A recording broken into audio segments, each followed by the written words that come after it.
Cantiknya kereta ni. Kereta siapa ni? Punya motor. Oh.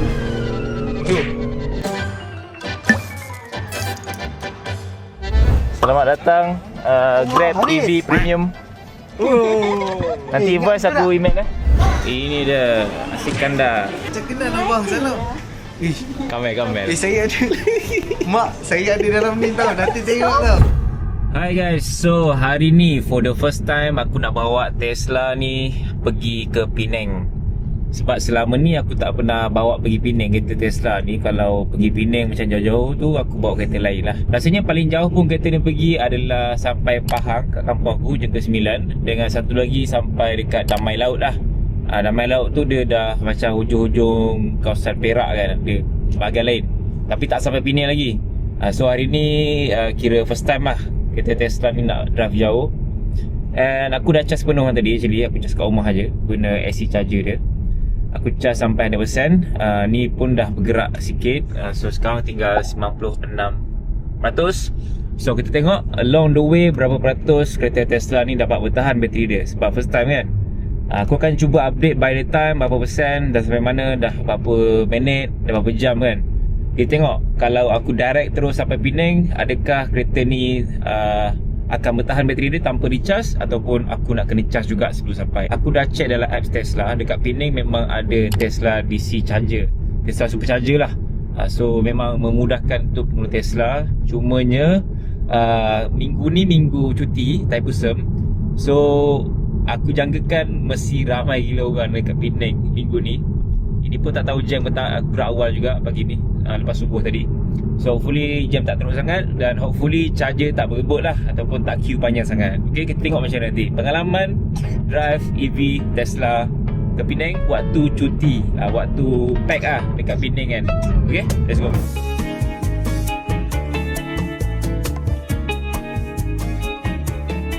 Hari ni memang ramai lah orang nak ke utara.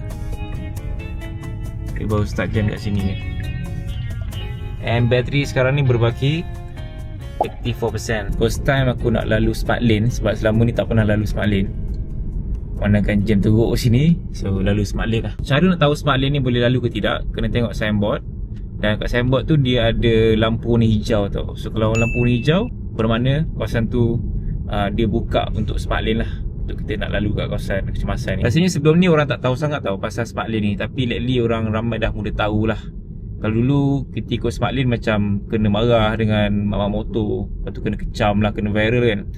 Tapi orang tak tahu yang smart lane ni sebenarnya boleh untuk kita nak lalu in case kalau jam yang teruk macam ni. Tapi kalau macam ada ambulans ke bomba ke polis, still kena bagi laluan lah. And kecemasan pun sebenarnya banyak tempat untuk kita nak berhenti tepi. So kena tahu dulu sama ada kawasan tu ada smart lane ke tidak. Tengok dulu lampu tu kan, dia buka hijau, signboard tu kan. Jangan suka-suka lah lalu dekat kawasan kecemasan sebab bahaya. Nampak tu ada lampu ni hijau tu, bermakna smart lane masih dibuka kat sini lah. Ok, nak sampai Ipoh dah. Dan bateri berbaki 66% sekarang ni. Okay, punya motor. Oh, aduh, hampir separuh lah bateri kan daripada rumah dan nak masuk Ipoh dah. So should be sampai Penang nanti mungkin aku jangkakan lah, ni jangkaan saja, akan berbaki sekitar dalam 20 ke 10% macam tu. Ni kalau sampai Penang nantilah, hopefully sampai. Sebab aku memang target tak nak berhenti charging. Aku nak sampai Penang, dah sampai sana baru nak charging. Okay, tengok macam mana nanti. Lagi berapa jam ni? Lagi 2 jam dah sampai. Jauh lagi ni. Sekarang tu 67 km lagi. Kalau ikutkan dekat aku punya data ni, aku ada baki dalam 300 km. Should be cukup je. Sebab lagi 167 km kan. Sepatutnya cukup lah.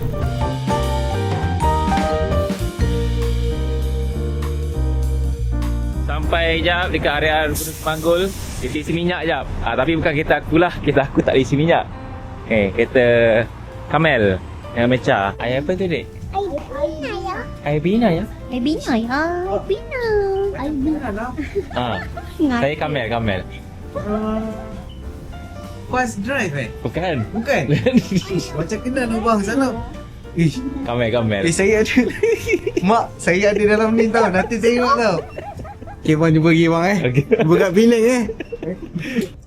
Okay, daripada 48%, let's go, kita gerak lagi 12 km nak masuk ke Georgetown. Lepas tu bateri berbaki 39%. Expected 55 minit lagi, 33 km, dah dekat dah sebenarnya, cuma sebab jam. So kat sini kelebihan kalau kita guna EV, time jam, and then nak balik kampung jauh ke, pergi mana-mana yang jauh kan, jangan risau sangat.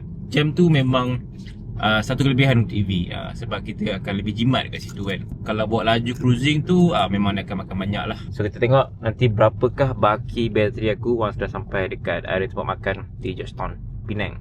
Okay, mungkin korang tanya kenapa aku pakai Waze. Sebab nampak ni, tak ada line. Aku punya navigation Tesla tak ada line, and then navigation dia tak apa-apa nak cun sangat. So aku prefer guna Waze yang senang. Tapi ada je solusi untuk kita gunakan third party display kat sini lah, boleh letak display. And untuk Waze ni, dia ada juga untuk kita tahu macam ada AES ke speed trap apa semua, kita boleh tahu. Kalau yang ni tak ada. Itu je lah kelebihan kenapa aku suka pakai Waze. Kat Malaysia ni aku rasa Waze memang apps navigation yang lebih mesra pengguna lah. Dia punya UI, dia punya information apa semua. Kalau luar negara biasanya memang aku pakai Google Maps, sebabnya dia lebih detail, lebih in-depth, dan segala information yang kita nak tu lebih banyak. Contohnya macam kita nak cari kedai makan ke, nak cari gas station ke, nak cari tempat yang best-best, memang Google Map. Sampai dekat atas Jabatan Pulau Pinang dan sekarang ni bateri berbaki 36%. Kira okey lah, banyak lagi. Lepas ni, lepas.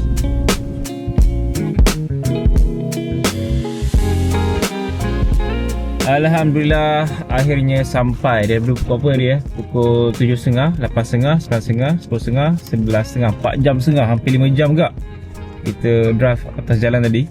Sebab jam lah apa semua kan. Daripada rumah aku tadi memang aku dah charge sampai full 100%, sebab aku charge malam tadi.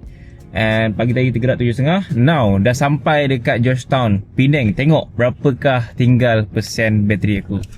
Okay, macam korang nampak sekarang ni, sekarang tinggal 32%. Maknanya banyak lagi sebenarnya. Bateri dia memang tak luak sangat pun untuk aku nak drive jauh ke Penang macam ni. Dengan ada jam, lepas tu kita bawa laju sikit. And full load, kereta ni memang full load. Dekat boot belakang penuh dengan luggage, ada stroller, barang semua. Dalam kereta ni ada 2 dewasa, 2 kanak-kanak, kira family lah. So memang sesuai dan tak ada masalah. Now kita dah sampai dekat Nasi Kandar Rafi'i. Makan jap situ. Siapa dek? Sur tak sur, kita kena cuba dulu, okay? Let's go. So kita makan kat sini. Parking kereta dekat seberang sana. Tempat sejuk sikit. 9.30. Okay. Luar saja bang. Luar saja. Ini dia Nasi Kandar. Try lu sur tak sur. Kalau Pulau Pinang, Pulau Pinang. Kalau Penang, Penang. Kenapa bukan Pulau Penang? Pening lah. Welcome to my channel, bro. Jadi taste punya after taste. Kita dah mandi. Kita mandi. Mami boleh mandi jadi. Grab. Hey. Grab. Bang, tumpang dia. Boleh. Selamat datang Grab EV Premium.